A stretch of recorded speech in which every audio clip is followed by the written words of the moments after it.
optimal shape. I just wanted to know, just for fun, give us some great maybe health tips regarding being a vegan, and what are some of your favorite meals moving forward, and just tell us about that vegan lifestyle.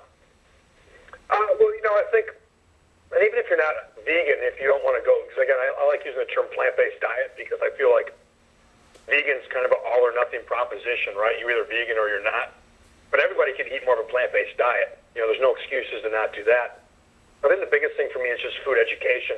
I think people are so unaware of how bad most of the things are that are made the easiest and most readily available to them. And realize that animal products are almost everything we consume. I ask some people who say to me, veganism is so extreme. You never eat any dairy, you never eat any eggs, you never eat any meat. Like, that's so extreme. And I counter that with asking them when's the last meal they had that didn't have one of those things in it. And a lot of times they can't remember the last time they had a meal that didn't have meat, dairy, or eggs attached to it. So we're kind of indoctrinated in this different mindset that every meal has to have some type of animal product in it. And really, when you start following the money, you realize that's just a philosophy that's been taught to us by big corporations who control all these things. And when you look at all the diseases and the ailments and obesity and diabetes and cancer and all these things we can't seem to find the cure for, we don't want to talk about food. And there's a lot of money being spent to not talk about food. There's a lot of money being spent, so again, now we can't even go and film to see what's happening inside these slaughterhouses, how these animals are being raised and treated and killed. And they're spending, again, huge amounts of money to keep it secret.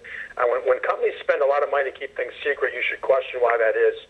So again, as a consumer, we have the ultimate responsibility. We have the ultimate vote with our checkbook of what we will and will not find acceptable to put in our bodies. And I think as you're seeing now, the trend is really picking up, and there's more and more athletes and entertainers like Allie, like myself, football players, basketball players that are starting to adopt more of a plant-based diet or 100% plant-based diet. And the corporations are now taking notice because, again, the milk industry's taken a huge hit financially, the egg industry's taken a huge hit financially, and now they're scrambling to figure out how they can still get their piece of the pie.